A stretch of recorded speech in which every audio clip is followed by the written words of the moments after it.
everybody! Welcome back to another video by DissociaDID. This is a channel that provides education about mental illness and specifically dissociative identity disorder. My name is Nin, I'm the host of the DissociaDID system and I run this channel. Today's video is going to cover going inpatient and inpatient care. We're going to touch on what you should know before you go in, what you can expect when you are in an inpatient facility, all the different tiered levels of watch and detainment that you can be sectioned under, and just some helpful advice if you feel like you may need to have some treatment in an inpatient facility.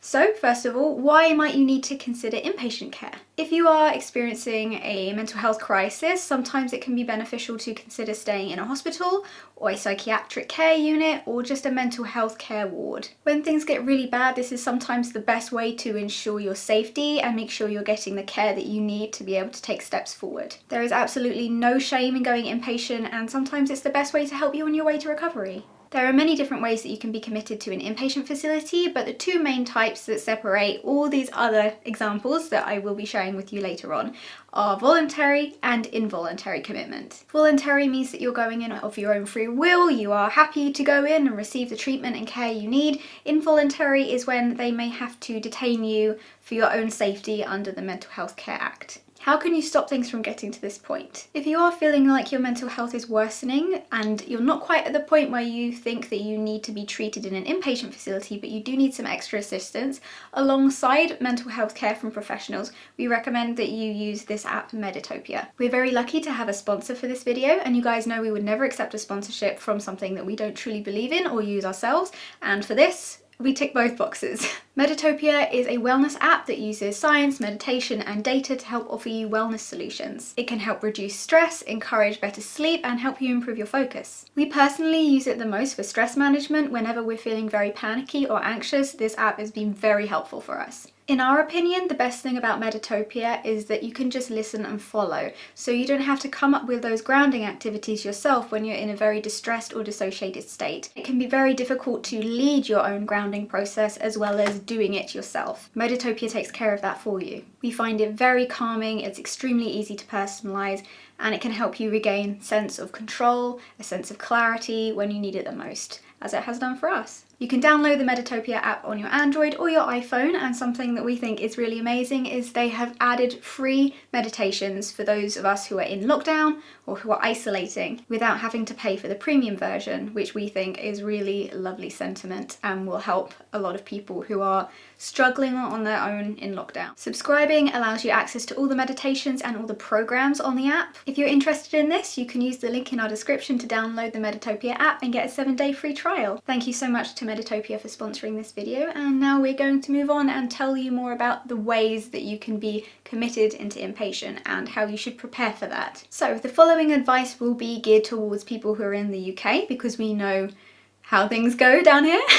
If you are from the United States, however, we have put a link in the description box below. If you are in another country and you would like to know more about how things work specifically in your country, I would recommend checking that out. But the advice for what to do and what to expect when you're going to inpatient facilities should be relatively universal, at least to some points. So if you're not from the UK, this next bit might not apply to you. Okay, say that you don't want to voluntarily give yourself up to care in an inpatient facility. In what circumstances can you be involuntarily committed? If you are involuntarily committed to inpatient care, this is known as being sectioned. There are multiple sections that you can be submitted under. The most common are being put on a Section 2 or a Section 3.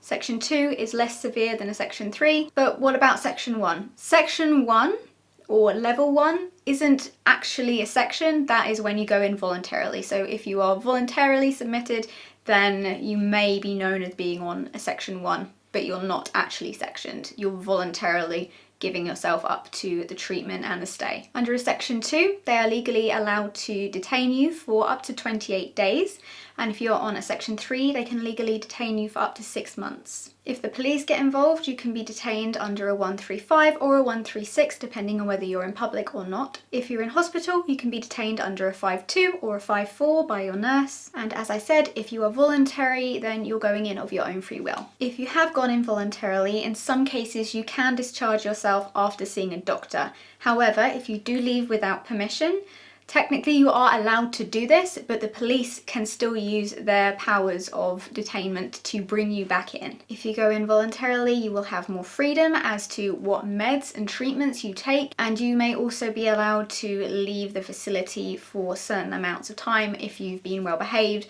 and your doctors and nurses feel that you are safe, and you will have to sign off on this. This does depend on the facility and the area and of course your specific case. You can legally appeal any section you've been put under, and you are entitled to a mental health advocate in that case and a solicitor. While you are in the inpatient facility, there are also different watch levels. So watch levels are different from your section levels and your detainment levels. Watch levels deal with responsibilities that the staff and the nurse have towards checking on you and ensuring your safety. Watch levels can include 1, 2, 3, 1-1, which is often colloquially known as suicide watch, and if things get very bad, 1-2. So what does it mean if you are put on a 1-1? What really is suicide watch? If you've been put on a 1-1 watch level, then that literally means 1-1. You have one person with you all the time. And when I say all the time, I mean all the time. Going to the toilet, they can't just wait outside the door. They have to sit and watch you. If you are having a shower, they will have to come in there with you. If you're sleeping, you will have someone in there with you. At all times, you will be watched. The last thing I want to do is scare anybody. It's very important to get the care you need, and sometimes you do have to go through things that are very uncomfortable before you can kind of come out the better end of stuff, but I'm not going to lie to you and say this is pleasant, because it's really not. As I said, if your situation is very serious, there's also a 2-1, and that would mean that you have 2 members of staff who are watching one person, yourself, at any given time. So before your admission, what do you need to know? If you know ahead of time that you are going to be spending a stay in an inpatient care facility, it's really important to prepare. Here's our guideline of things that you might want to bring with you. Clothes. However, if you can, use shoes that don't have shoelaces, or they will probably remove these for you. This also includes your hoodie strings and belts. You won't be allowed belts either. Also included under belts is dressing gown ties, a roll-on or a stick deodorant. Don't bring aerosols because you won't be allowed them. Comfy socks and slippers to walk around the ward in. Shower stuff, toothpaste, toothbrush, things to entertain yourself with.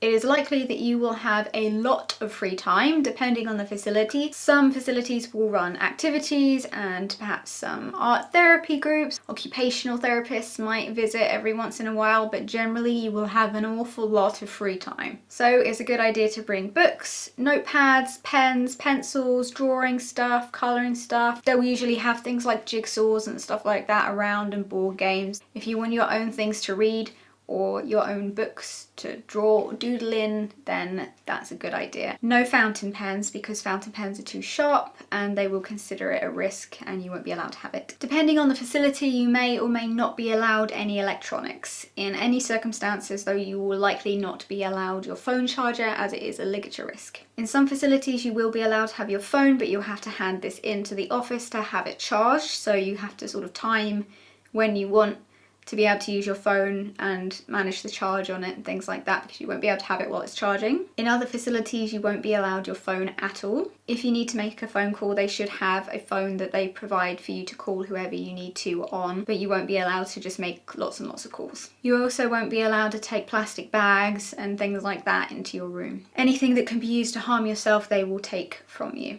This includes if you leave the facility for a few hours because you've been allowed to, they will check you again on your return. It depends on the facility every time, but they'll be quite thorough with checks. I'm not going to lie and say things don't get snuck onto wards, but they will search you. What about if you don't have any warning and you don't really have time to prepare? My advice would be quickly write down the phone numbers that you need on a piece of paper.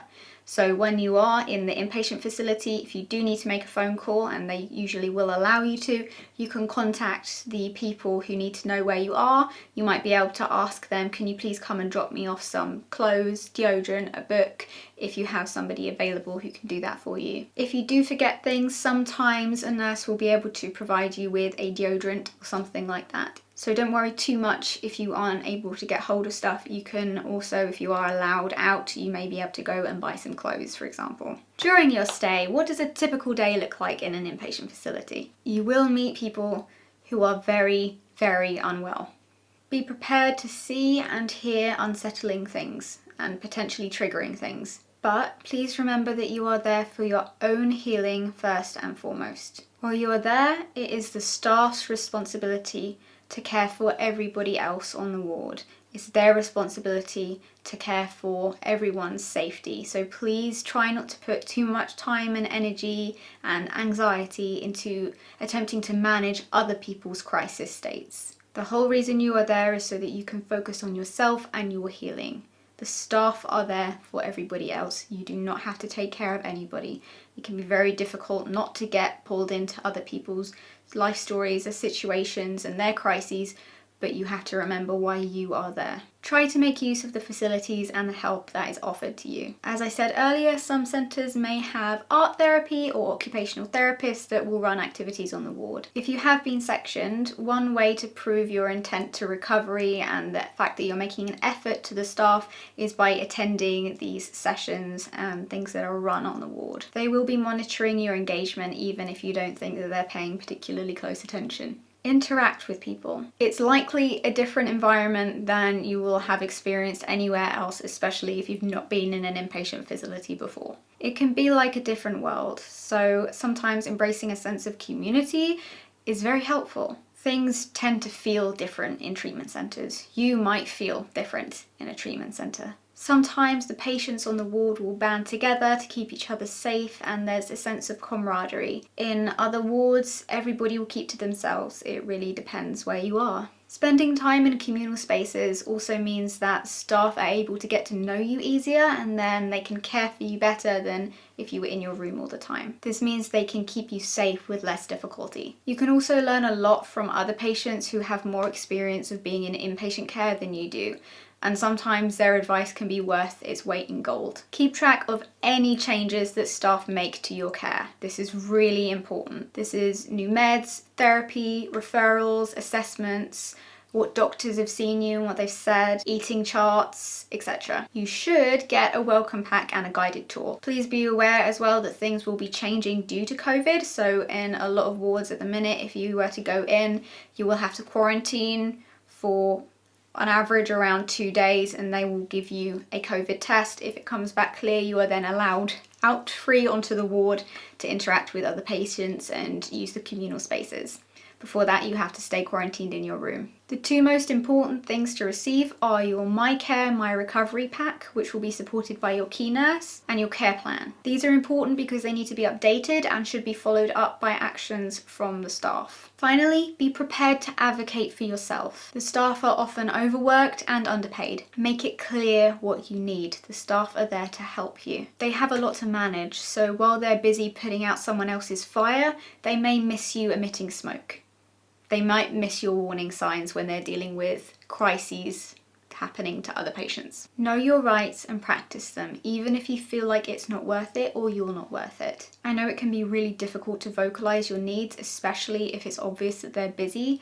So if you find it really difficult to do that, try writing a letter asking for some time to speak to your key nurse or another member of staff later. This brings us to our final section, leaving hospital and care. Make sure that you've got a record of all the changes that have happened. Ask for a brief overview from them, either on paper or given to you verbally. If you can, ask them to write out for you what you should expect next. That way you actually have it on paper, and if something that you're expecting to happen doesn't happen, or you end up falling through the cracks, which I know is a big fear for a lot of people, you have in writing that they've said this is what you should expect, and you can follow up through that. It also will just help give you a sense of security now that you're being released back into the world of like, oh God, well what happens now? Know your main points of contact. Also be aware of what community support is available to you. If you do have a care coordinator, this is the person you'll be speaking to most often. They're the one that coordinates your care and deals with everything to do with keeping you